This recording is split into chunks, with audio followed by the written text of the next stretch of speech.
Hello and welcome to Planet Poetry. I'm Peter Kenny. And I'm Robin Houghton. Well, I don't know about planet poetry, but this week we are into planetary poetry because Peter talks to J.O. Morgan about his collection, The Martian's Regress. It's literally out of this world, Robin. It's about people journeying between Mars and Earth. Oh, I can't wait. I love a bit of sci-fi. Yeah, me too. What's your favourite science fiction, either book, film or TV show? I absolutely adored Ray Bradbury when I was a kid. Did you? The kind of softish science fiction, but there was a series of his called The Martian Chronicles, which I was thinking of when I was talking to Joe Morgan. Yeah. Yeah, but, all the usual stuff. Star Trek, Lieutenant Uhuru, as a young, young boy. She gave me complex feelings. Did she? Well, I actually liked a TV show Space 1999. That was very exciting, where they were sort of living on the moon that had been shot out into the universe or something like that. All the women on it were always in soft focus. It's all a bit strange. But one of them had complicated eyebrows, I think. Oh, yes, she did. To denote her alien status. Yeah. But actually, my favourite book, I think, has to be Ursula K. Le Guin, The Left Hand of Darkness, which I was introduced to only in the last 10 years or so. And I remember being absolutely blown away by that. Blown away. Yeah, it's a great book, isn't it? And it sort of anticipates where we are with gender at the moment. Gender fluidity. And absolutely amazing. Amazing stuff. So talking of amazing, let's hear what J.O. Morgan had to say when he spoke to Peter recently.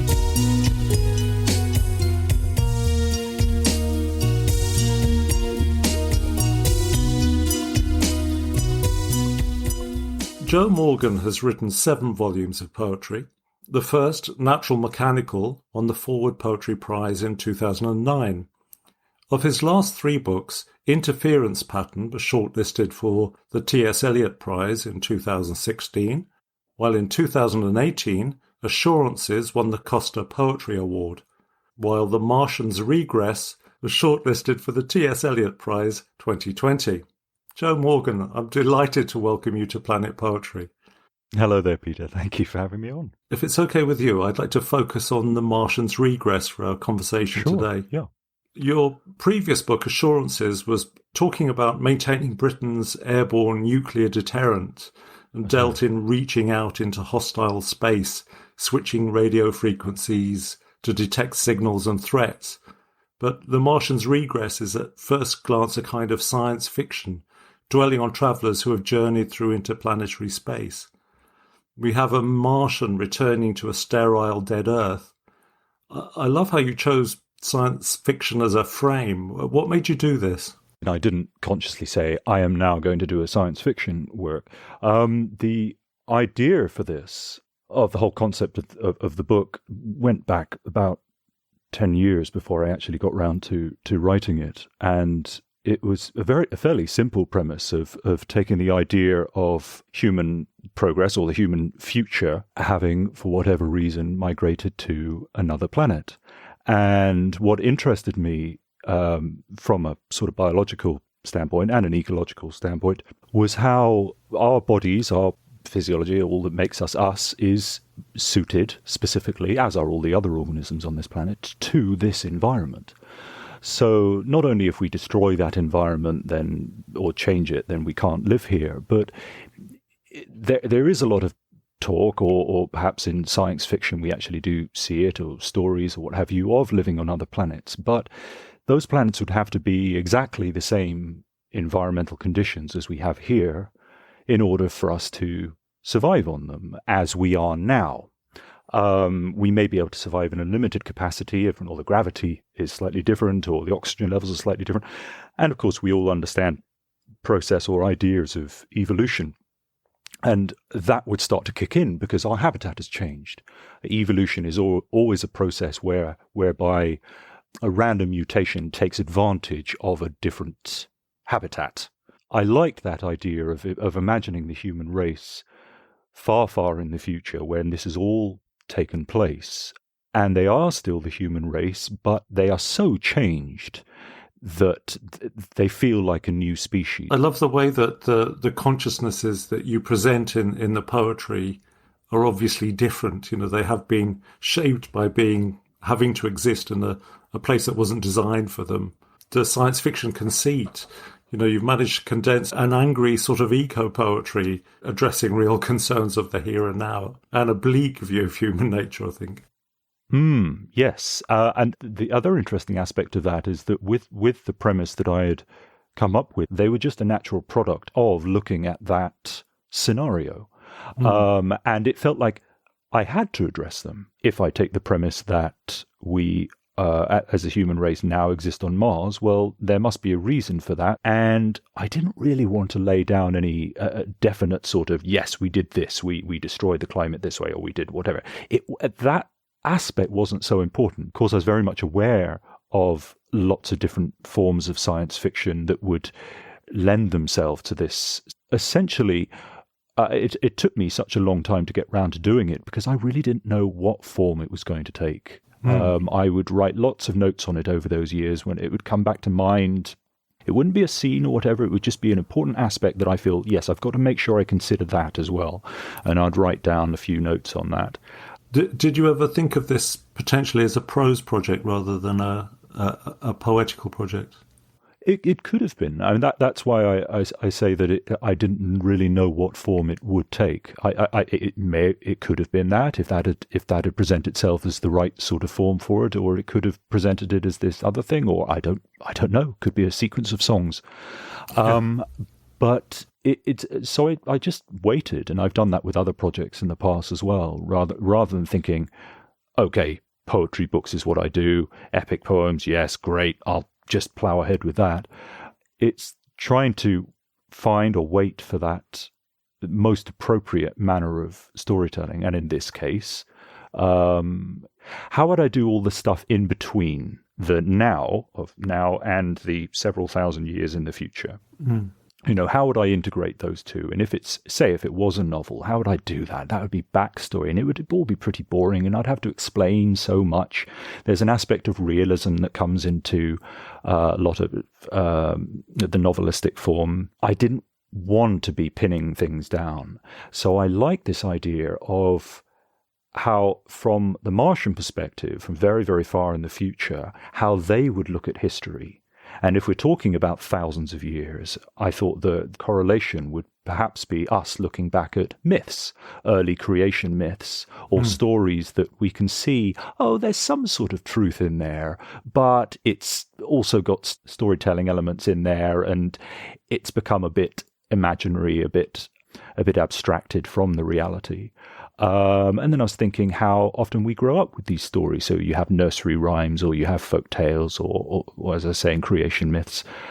And I thought that would be an interesting way of telling that. And then, of course, they, like I was saying, they sort of did lend themselves to that idea that they might be songs, not sung in the book, obviously, but that same idea that these would be song-like stories that were known to this one character in the book, the single Martian who makes the trip back to Earth. And then I thought, well, that's great, because then they can fit alongside that quite simple central story of him going back. And once I had that in my mind, I thought, oh, well, that's the book. That's what it's going to be. And I set to work in a few months afterwards. Well, perhaps we should hear one of the poems. Perhaps you could read Then Again.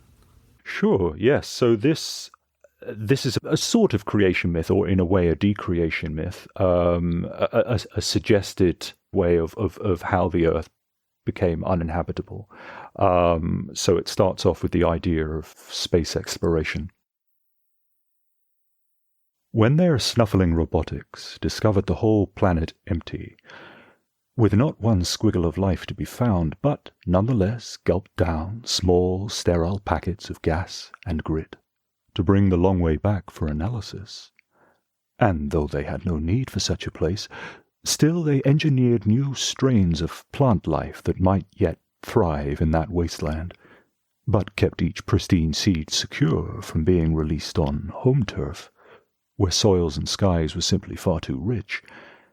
And when some seeds, of course, were smuggled out and secretly released, and went completely haywire, turning the whole world toxic, just like that, so that the wind stopped working, and the mountains malfunctioned, and the seas settled into a singular heaviness, and all breathing things were suddenly uncoupled from the tenuous chains that had for so long connected them to life. Those responsible turned their attentions back to the desolate planet, and took great comfort in knowing they had alternative measures already in place. Yeah, that last line made me think instantly of folks like Jeff Bezos and Richard Branson. That perhaps their actions might bring about the end of the world, and yet, hey, but look, we built all these spaceships, so we're fine.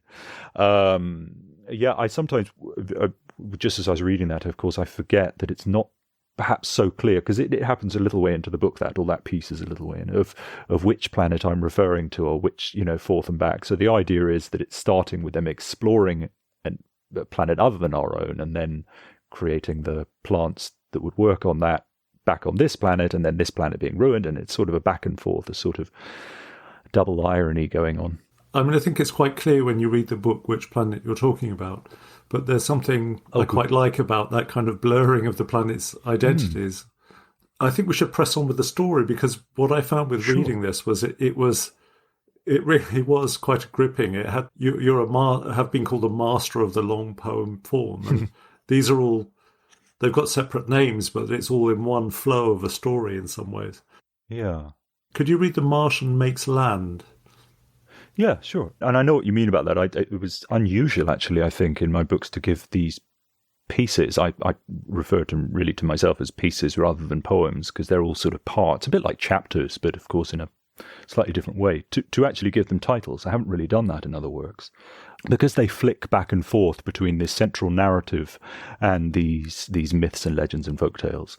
So I thought it's got to have some sort of clarity of which bit you're reading. And I should also say that the Martian, although he travels back alone, he is not entirely alone. He has a companion with him, a robotic assistant. The Martian never has a name in the work, and she never has a name, and I'm going to call her she. Well, she's called she in the book. She doesn't, of course, have a gender at all. She's a robot. So it's the idea that she is presented as this female because that whoever built her in the past, and it's not necessarily the Martians. It's suggested earlier in the book that she comes from an older line which is not using these robots anymore, and it's almost like she has been, or her mechanics or her schematics, let's say, have been rebuilt. And so the Martian has this companion because he's going to be in a different planet, and he needs somebody to do the heavy lifting. To look at it that way, yeah. And she won't succumb to any changes in gravity and or travel sickness or anything of that sort. So anyway, this is them as they arrive. They'd spent all afternoon in search of accommodation: a cabin in the mountains, a glorified beach hut, a misty white-walled cottage on the moors. So many features for them to fuss over, so many vacancies. He'd hover, she'd nip in, to check on general upkeep, on the air filtration system, on the state of hermetic seals. They settled at a small riverside hotel, their vehicle taking up most of the car park, the road, the field behind it. He felt sluggish, tired, and grouchy from the trip. He took slow, heavy steps to the hotel's front door, while she zipped back and forth with their luggage. And as she unpacked, he slumped himself into a chair by the window, overlooking a lake that stretched to the horizon, its deep blue waters mixing with the deepening blue sky. When the moon rose, he squinted, blinked. It was uncomfortably bright. Still, he waited, watching to find out what other moon might eventually follow the first, to see which he preferred. But when, after hours, no other moon showed, he grumbled and dragged his dead weight off to bed, feeling it was all a waste of effort, feeling cheated. I really enjoy that poem. It's that sense of He's almost like a tourist. Yes. That's somewhat very much disappointed. so. Yeah. He's grouchy and grumbly, and unlike Mars, there's only one disappointingly bright moon. yes.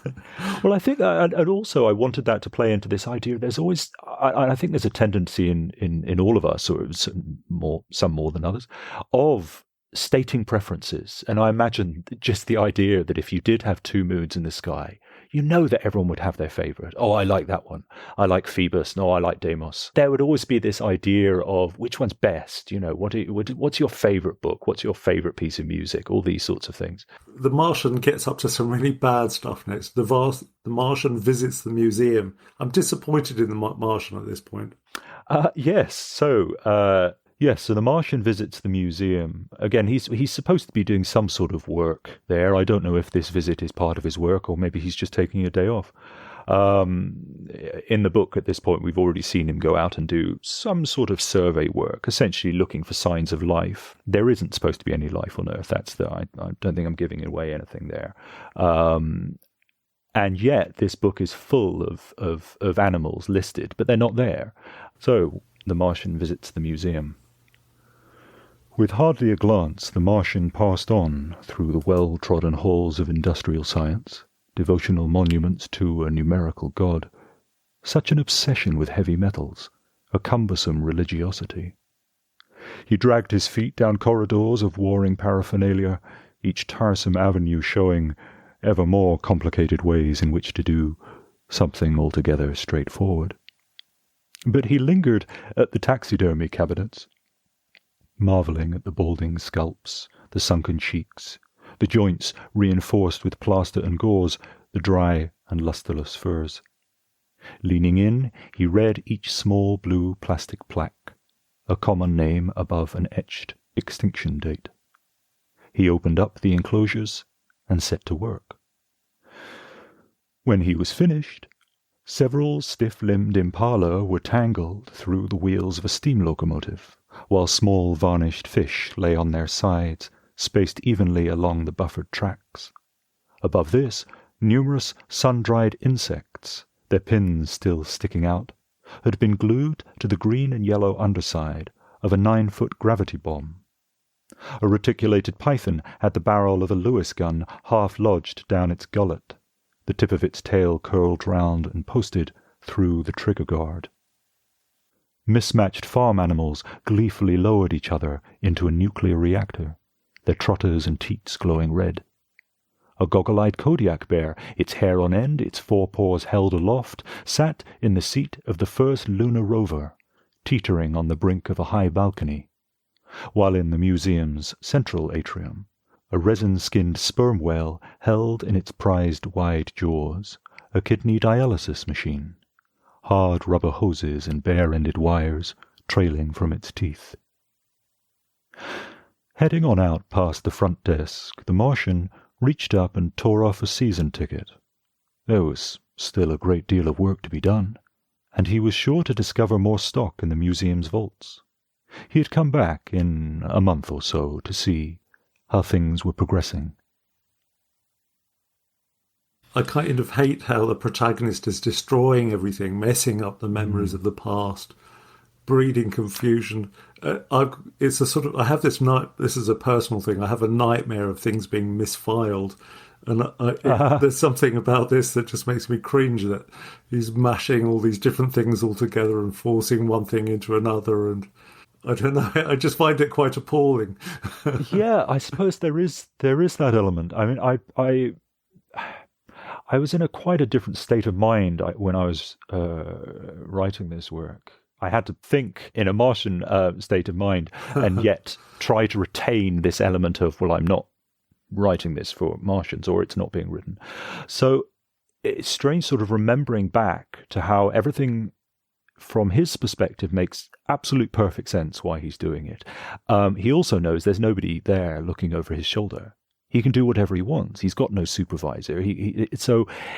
And the sense that, as you say, yes, he is messing up from our perspective, from our living perspective, knowing what museums are like and how careful everything is. Yes, we see this idea. He's destroying it.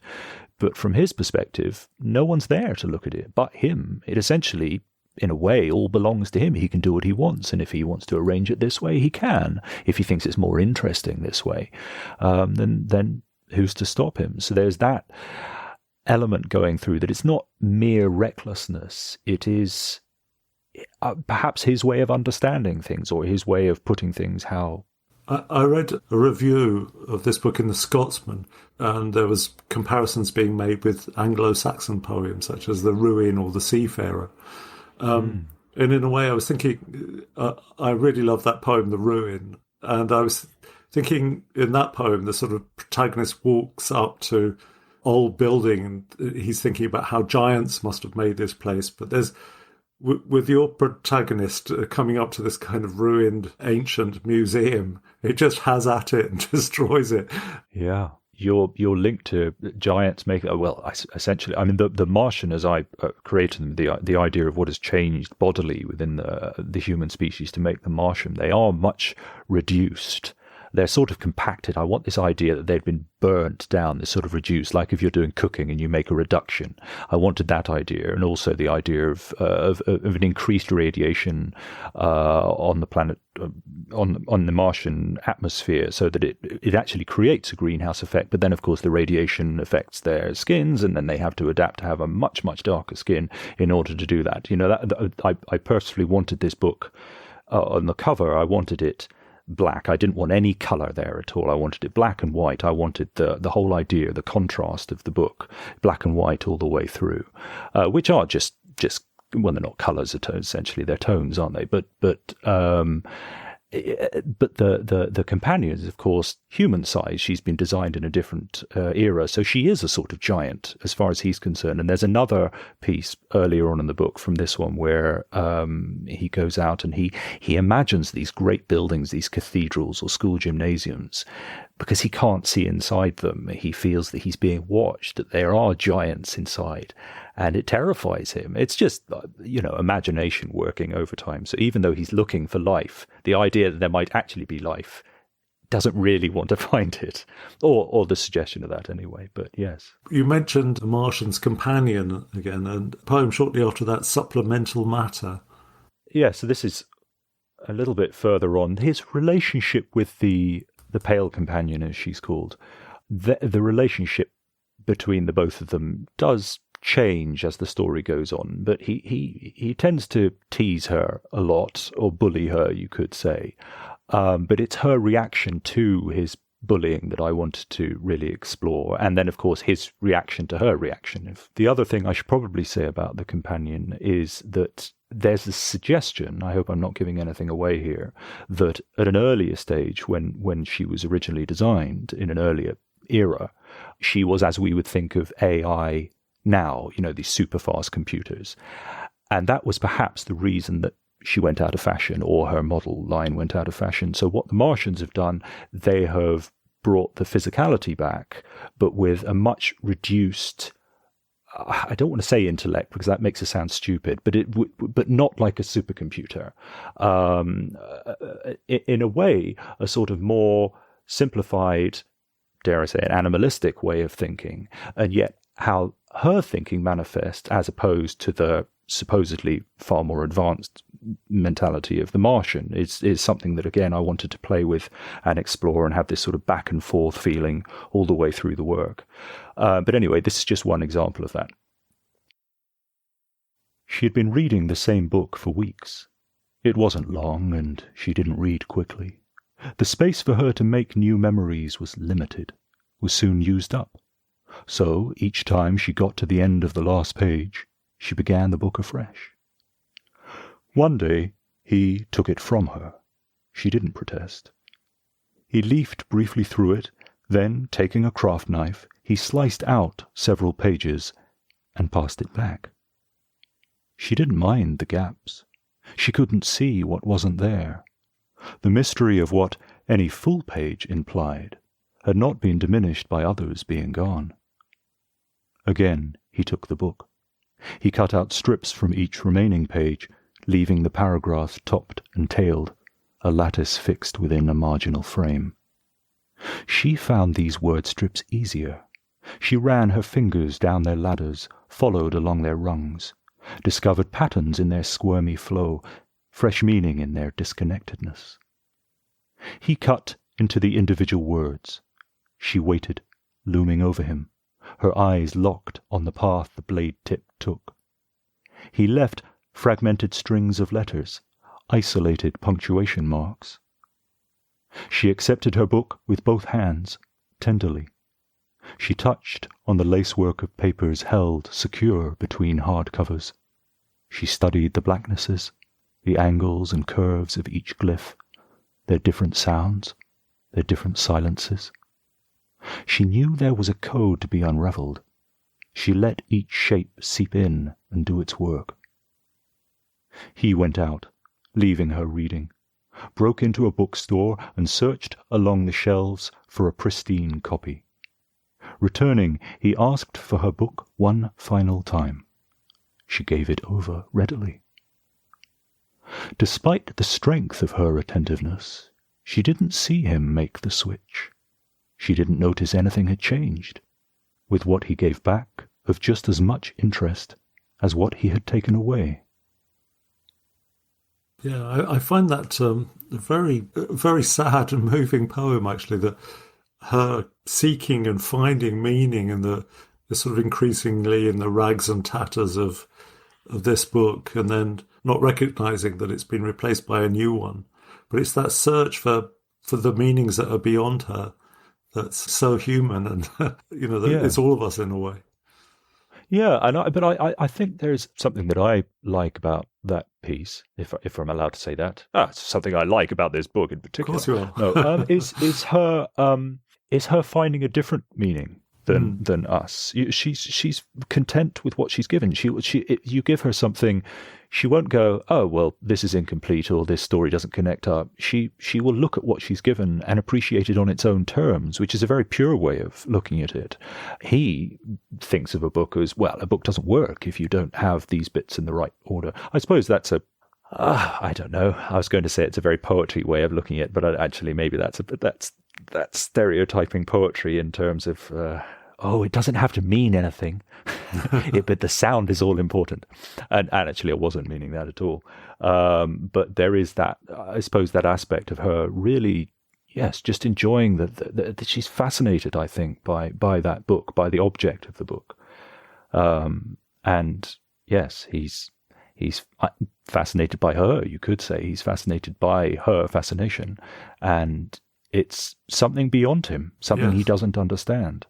And there's always this feeling that no matter what he does, she's always the winner. She comes out the winner, even though without trying. So he's trying to be dominant in a way, or try to tease her, try to bully her, which is a sense of saying, I'm better than you, I can do things. And it doesn't work. It never works. She's always more than him, but at the same time, because of her design, is supposedly less than him. All these contradictions I always love playing with. He's like a cinder, isn't he, that can't catch fire anymore, but still somehow persists. Shall we hear The Inheritance of a Martian Daughter? Sure, yes. How do I explain this one? I suppose, like I was saying earlier, that idea of folk tales and nursery rhymes, that's what I was trying to say. Not quite a nursery rhyme in this sense, but the sort of story or perhaps song. There is this element of truth underneath. The idea of it being about a Martian daughter, and as I was saying earlier, the idea of survival, survival at all costs. It's actually going to reinforce that old-fashioned idea that, this gender is for this and this gender is for that. So it's sort of, again, moving away from how we're seeing things now, in not a very nice way. There is a proper Grimm's fairy tale streak in this. The idea, essentially, that she is trying to rebel, I suppose, against what is laid down for her as her destiny. So it's the inheritance of a Martian daughter. And when we showed her all the unworked lands that would someday be hers, she dug a deep hole in the dank earth and threw herself in. And when we pampered her with toys, with soft automatons, she lay on the floor of her room like a rag doll, with half her innards removed. And when we lavished her with beauty treatments, of discreet epilation and purging herbal soaks, She pocketed a razor when we weren't looking and bled herself out in the bath. And when we tried shock therapy, she pleaded that the voltage be increased. And when we made incisions in her temples, she gabbled on unceasingly, urging us to scrape out ever more matter. And when at length we found her a willing partner and handed her over, she thought she'd won and went away gladly, till she discovered the nursery, its row of empty cribs. I mean, that really is like a dark nursery rhyme. Yeah. Yes, she does. Yes, she does have a suicidal streak there. When I first read it, it was making me think of like a kind of opposite Eve in a way, but I don't think that's right. I think it is that like one of those darker nursery rhymes, like you said. Sure, and I suppose it's how a lot of things happen in the nursery rhymes that we grow up with. You think, oh God, that doesn't sound good at all. But it's just part of a song, and it's fine. You can dismiss it. Well, and understand that you've got several other projects on the go. Can you tell us about any of those? Well, there was. I can't say it's a project on the go anymore because the book came out last year. So that was a novel called Pupa, which in a way is actually a sister work to this. This is another work that was in the back of my mind for many years. And if we can say that The Martian Regress looks at the idea of the human animal, linking to what I'd said before, Pupa does that in a different way. It takes that idea of the human animal and it essentially looks at a very similar sort of society to us. So I call this an altopian thing. I'd wanted to get away from the words utopia and dystopia because they tend to be a bit cliche. An altopia is a very broad term, just meaning an other place. So you just have to accept it on its own terms. I wouldn't say that The Martian's Regress is altopian because it's the idea that, well, no, this is our place, but just in the distance. It's still got massive elements of fiction in both types of story. Yeah. So if we can imagine the whole human society, but that humans have a different life cycle from the title Pupa, you can probably guess what that life cycle is. So that was a work I did. It was published by an independent press last year. And then there will be a book coming out this year as well, which isn't a sister work to this. It's called Appliance, and it's looking at technology and technology's impact on human society. It's not so much the technology's effect on us, but how we get swept up into a form of progress and how things push on that individually are out of our control. And the world changes around us and we have to go along with it. The idea was to actually have the technology as the central character, that it's the developing character throughout the work, and everyone else is essentially the other character. So the characters keep changing, the people, the humans keep changing throughout the book. They never come back because it takes place over many decades. But that technology stays there, rooted at the heart of everything, and is slowly developing, and we have to go along with it. So yes, that's coming out in May, and then I suppose there are other works that I'm working on, but I certainly can't say anything about those because I always prefer to wait till they're all done. Yeah, no, I can understand that. Well, can we visit our last poem from your collection, The Martian's Regress, which is The Reaches of Belief, which is a kind of creation myth, isn't it? So I like that idea in the book of actually going, well, there isn't just one creation here. There are lots of different ways of seeing things. And actually this one, even though it happens, or it's placed quite late in the book, itself contains different interpretations of creation myths. But interestingly for this, it actually introduces two other characters. You know, we usually just have the Martian going through the book, but here it's the idea of a boy and a girl having a conversation, essentially, and it's called The Reaches of Belief. Two Martian children, a boy and a girl, lay side by side on a high white grassy plain beneath a dull yellow sky and the tight pink piercing dot of the ever-distant sun. Here they argued lazily concerning their existence. The boy believed the first of their race had wafted here on the back of a leaf-shaped asteroid, and if not that, then they had steered a fiery blue comet. and if not a comet, a mineral moon, had long ago been driven deep into the Martian surface. It might seem incredible, but if you waited a while, such things were bound to happen eventually. The girl believed it to be far less dramatic, and that long ago a certain native plant had fallen sick, and in straining its pods had pushed out the first Martian baby, a trembling, soft black ball of flesh. She believed, too, that all seeds had once been stones, that the Martian weathers had slowly worked upon them, and some, at length, had become inexplicably fertile. It might seem improbable, but only a few were required to start things off, and sooner or later such numbers were bound to come up. They argued still more wearily, conceding at length to a third possibility: that the Martians had long ago created themselves, that out of an irrepressible urge to exist, the whole race had simply considered itself into being.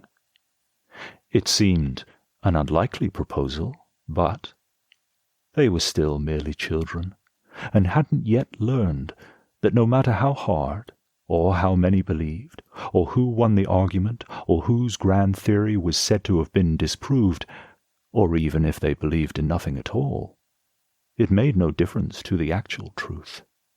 However they had got here, here they were. But justifying whether or not to stay put was an argument both were far too tired to begin. I love the idea of a creation myth that ends in bafflement and exhaustion. I have to say that I certainly haven't been left in bafflement and exhaustion after talking to you, Joe. I really appreciate you coming onto our podcast. Sure. Thank you. No, it was a real pleasure. I usually don't get much of a chance to discuss these things. I often worry that me trying to explain things will ruin it for people. They'll go, no, that's definitely, the author said that. That's definitely how it is. That's how we're supposed to read that. And it's like, well, no, I actually put into it lots of multiple meanings. I actually weave them in there because I want it that it can be taken that way. It can be taken that way. The problem is, of course, if you do talk to me and someone says I take it that way, and I'll say, no, that's wrong. You're wrong. That was not something that I put in there. You've made that up. It's not my authorial intention. Yes. Be yes, gone with exactly. you. Yeah.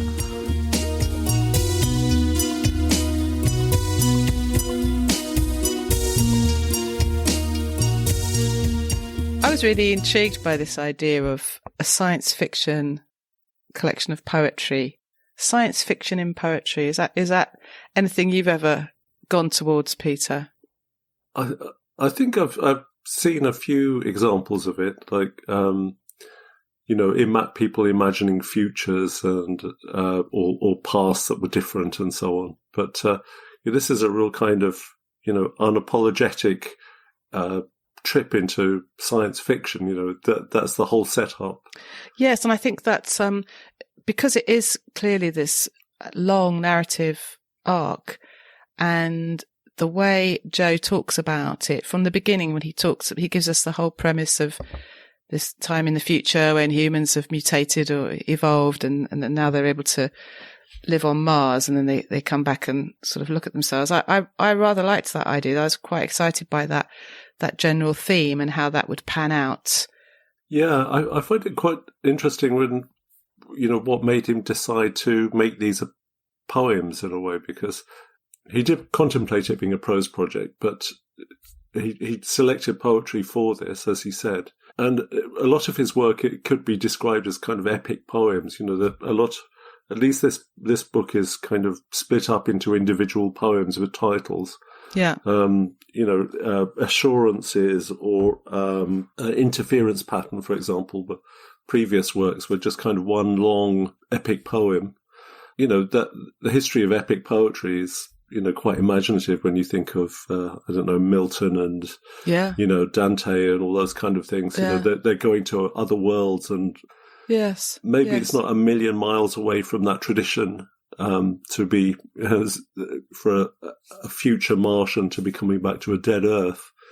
I liked the idea of the Martians having these folk tales or fairy tales or myths about the creation of their race. And so going back to Earth is going back to the beginning of creation.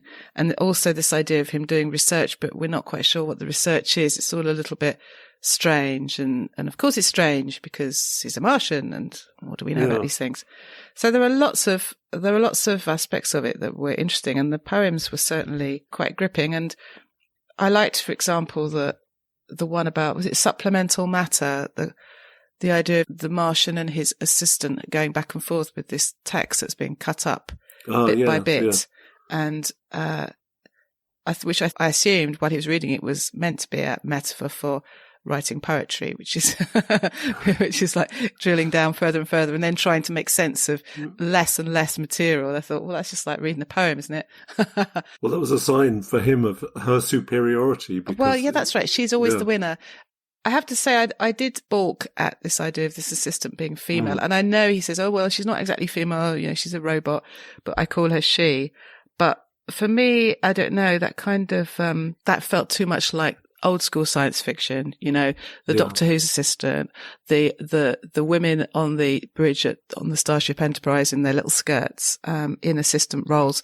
And that felt rather retro to me. And also she's an obsolete technology robot. So that also felt kind of strange. Here's the one female character and she's an obsolete robot and not actually a person and behaving like a machine, and yet, but she's always the winner. So there were a few aspects of that kind of I found a little bit hard to stomach. Yeah, I think also that idea of going to an absolutely empty place and there's a kind of male character, which is the Martian, and there's this other character that is called she. Yeah. It sort of puts you in that kind of Adam and Eve-ish type territory, doesn't it? It's problematic, but it's kind of interesting, maybe because of that. I think your reaction may be quite a common reaction, and I think I've seen people commenting about that online too.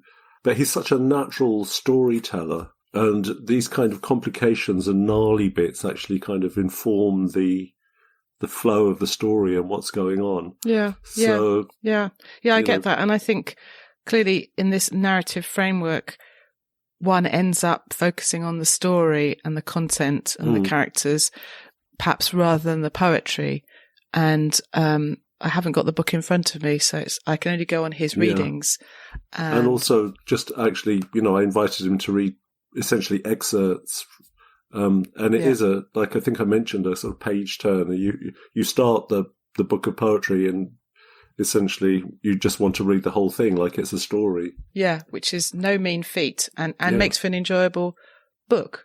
Yeah, I thought it would be really interesting to talk to Joe. He's extremely interesting writing. A lot of his kind of work that's called poetry and published by Cape Poetry is kind of, I think, interference pattern. Really reminded me of dramatic monologues, sort of, it was very theatrical to me. We saw him read from that, didn't we, at the T.S. Eliot's?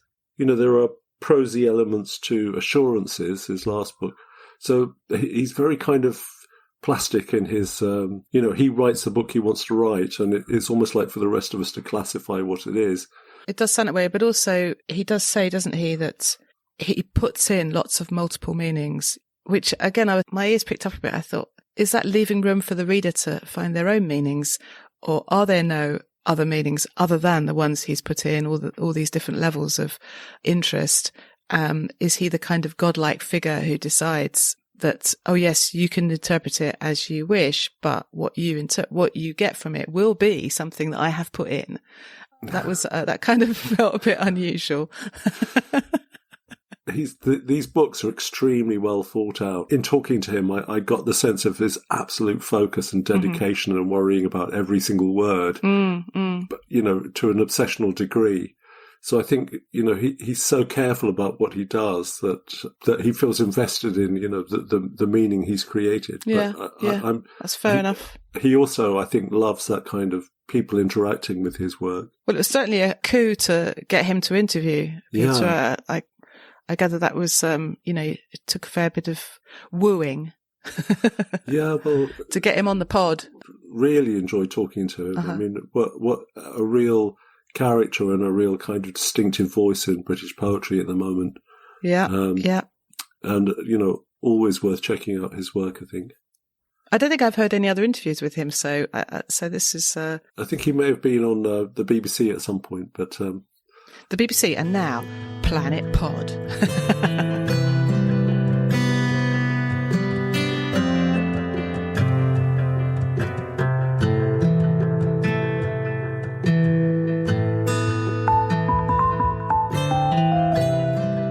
So it's come to that part of the show again when we talk about what we've been reading. So, Robin, I think you've been revisiting a grand old Victorian. I have. Alfred Lord Tennyson. It's funny, isn't it? I always used to think, oh, Lord Tennyson, he must have been some real upper-class chap.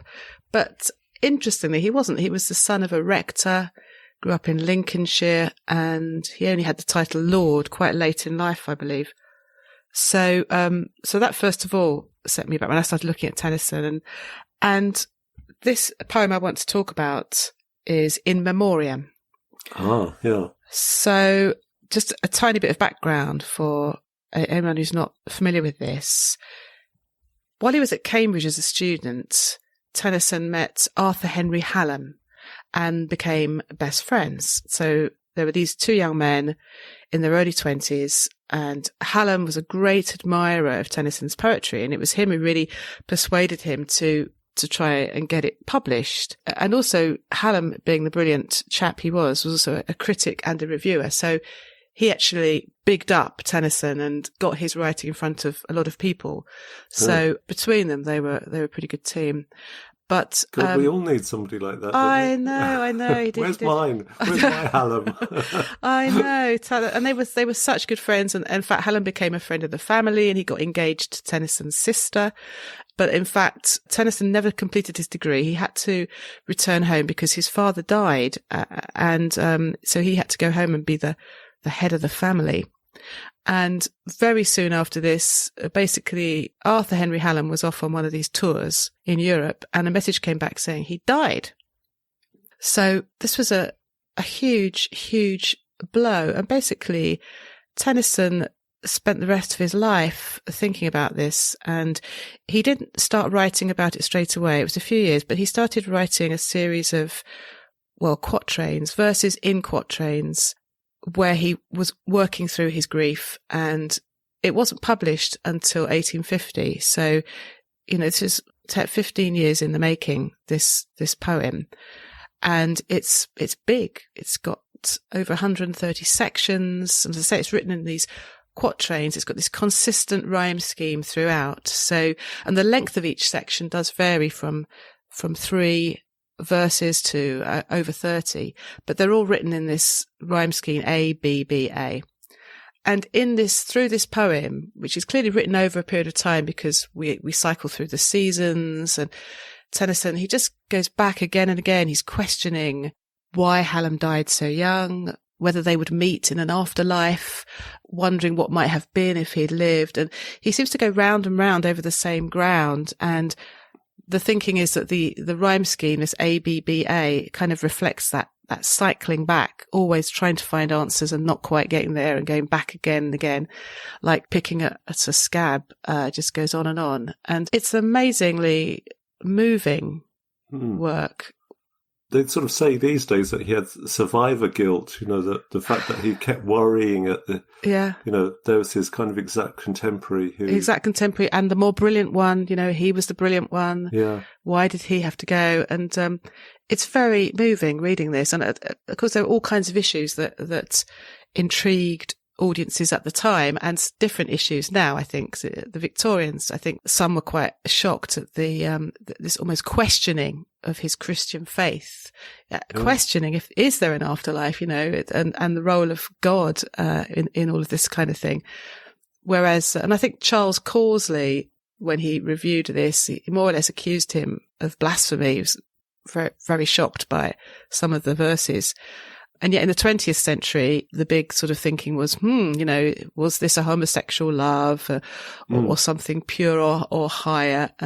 But the suggestion is that wasn't such a big issue in Victorian times because there was more acceptance there that young men often go through a sort of homoerotic, homosexual kind of period as part of their natural development. But once you're married and once you're grown up, that all goes. And in fact, this thing does come up in the poem, the idea of marriage being the end of certain types of love. And it's quite, fascinating. It is quite an amazing thing.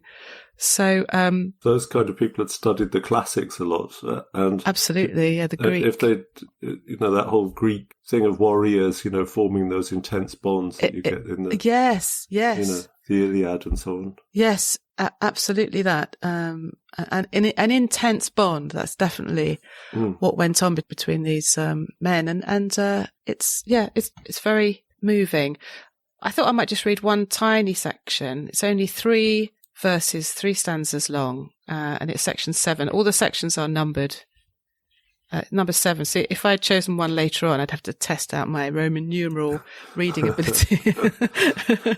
So this is number 7. So this is Tennyson going back to visit the house in London where Hallam lived. And I think it just gives a little taster of the depth of this grief that he's trying to sort out in his mind. So in section 7 of In Memoriam by Alfred Tennyson. Dark house, by which once more I stand, here in the long, unlovely street. Doors where my heart was used to beat so quickly, waiting for a hand that can be clasped no more. Behold me, for I cannot sleep. And like a guilty thing I creep at earliest morning to the door. He is not here, but far away. The noise of life begins again, and ghastly through the drizzling rain, on the bald streets breaks the blank day. Wow, that's amazing. Yeah. I think T.S. Eliot said something about Tennyson being the saddest poet in the English language. Did he? Oh, yeah. Gosh. And there's something about his music. The music is sort of stately and, heartbreaking sometimes. The music in his words, I think. I think so. And yes, T.S. Eliot, that's right. He wrote that essay, didn't he? And I think he described this as the concentrated diary of a man confessing himself. And it does feel that way. It's almost like, it's got the immediacy of a confessional, the kind of poetry that we read a lot of now. That, well, maybe not right now, but certainly we've been through a confessional phase, haven't we? And it sort of gives the lie to this idea that we've had about Victorian society being very repressed and unemotional. Buttoned up. Yeah, or having to refer to emotion in a highly metaphorical way. So that's me. I've been digging back into poets past. And what about you, Peter? What's been on your reading material this week? My sort of problematic relationship with American writers. Oh, yes. And I'm sort of trying to overcome this, and I bought a book ages ago by Jory Graham, and she was born in 1950, and she's extremely well known in the States and has published endlessly and won many prizes and so on. I remember my first experience of reading her, I was kind of slightly exasperated by how her language was so self-conscious, and she kept sort of interrupting herself with sub-thoughts and clarifications, and there's sort of brackets everywhere. And, it was almost like a kind of dithering in the language. This was my first impression, and I just thought, this is kind of annoying. And I remember going back to it and actually just suddenly getting it. And it sort of came to mind after we were talking about J.O. Morgan. Yes. It's exploring all kinds of themes, but you're very much in the grip of a storyteller. With Jory Graham, you're actually party to the process of thought. So, when you're thinking about something, you don't come up with a definite answer straight away. Your mind tries out different possibilities and kind of looks and looks again. And in a way, some of her poetry, or the limited amount I've read, seems to kind of demonstrate that. So, we're party to the process and not just receiving the conclusion of her thoughts. So it makes it a kind of living process. And because she does that, it kind of makes you think about time as well. And a lot of her poems in this collection I have called Never, which was published by Carcanet in 2002, very much about time. It made me think of this word, harking back to my philosophy student days. It's phenomenological.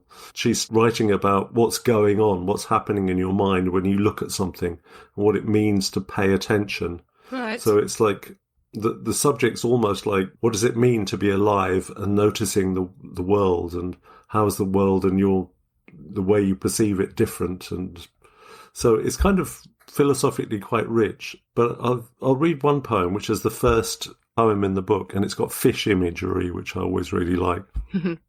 It's called Prayer. Over a dock railing, I watch the minnows, thousands, swirl themselves, each a minuscule muscle, but also without the way to create current, making of their unison, turning, re-enfolding, entering and exiting their own unison in unison, making of themselves a visual current, one that cannot freight or sway by minutest fractions the water's downdrafts and upswirls, the dockside cycles of finally arriving boat wakes. There, where they hit deeper resistance, water that seems to burst into itself. It has those layers, a real current, though mostly invisible, sending into the visible, minnows, arrowing motion that forces change. This is freedom. This is the force of faith. Nobody gets what they want. Never again are you the same.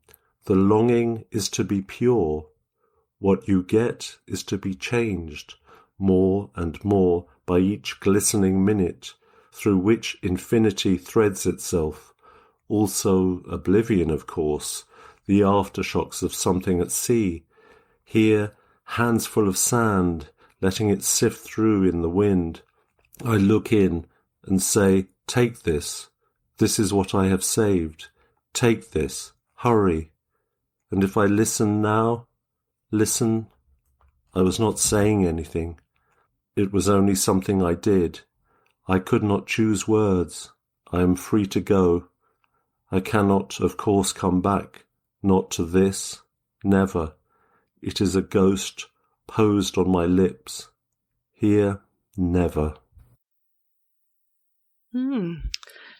It's intriguing, isn't it? It seemed to sort of take a turn towards the end after talking in such detail about the water and the moving, the unison moving of the fishes, and then she's holding sand, and it sort of goes somewhere else at that point. It's certainly intriguing. Makes me want to look at it on the page. What's the form of it? What does it look like?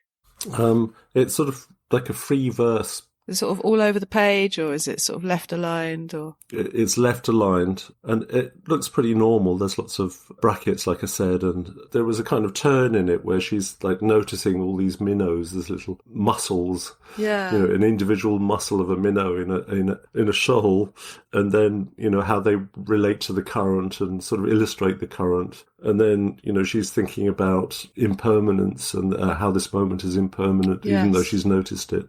Yes. That's Oblivion, one gloss on it. Of course, oblivion we had at one point, didn't we? It's funny how certain words jump out. Also oblivion, of course, the aftershocks of something at sea. Yeah. So I like that idea of actually almost sitting in her brain alongside her, as she looks at these things and thinks about things, and almost semi-random thoughts come in and she manages to incorporate them in the flow. And there's, lots of interesting poems in there. And it's one of those books that Pound or Yeats called it the fascination of what's difficult. Sometimes when things don't yield themselves straight away, you kind of invest more in trying to work out what's going on. I do have a book by Joy Graham, which was must have been shortlisted for something a few years ago. And it's either called Place or Place, because it's all in capitals with spaces in between each letter. I'm never quite sure whether it's meant to be Place, but and I've never really read it all the way through. Every time I open it up, I feel a bit of a headache coming on, which is very poor of me, I know. I will give it a go if I'm in the right mood. It's a sort of book where you have to start at the beginning and keep going, because I seem to recall it doesn't have stanza names or anything. So I think one has to get into the flow, and it would probably pay its rewards if I were to give it a little bit of focus. Well, there's just so much to read, isn't it? If things aren't... What I did find with this book, when I read it the first time several years ago, was that I got a poem out of it. It's almost like, let's try and write a Jory Graham poem. And I wrote it, and it was nothing like Jory Graham, but it turned out to be quite a decent poem. You know? Gosh, well, that's perfect. That's what you want, to be inspired by other poets, but you're not copying them. They're putting something into your head that wasn't there before, and that's good. Really good. I don't often find myself doing that, reading a collection and then just writing something immediately afterwards. But this was, because it challenged a lot of my prejudices. I found it quite liberating. In our last episode, I was talking about Mary Oliver, another American poet, and I said that she'd done an interview with Lionel Shriver, and one of our listeners, Jean Morris, said it wasn't Lionel Shriver, it was Maria Shriver. I can't believe I got that so wildly wrong. Maria Shriver is the person, and she's a really famous journalist. Okay. And she was a former First Lady of California. She's a part of the Kennedy clan. Oh, wow. And also happens to be married to Arnold Schwarzenegger. Oh, wow. So she's led a full and interesting life. But so's Lionel Shriver. Yeah, I mean, I've read a few of Lionel Shriver's novels and really like them. But thank you again to Jean Morris for... It's good to be pulled up on these things, isn't it? Yeah, I mean, I'm surprised it hasn't happened more often, actually.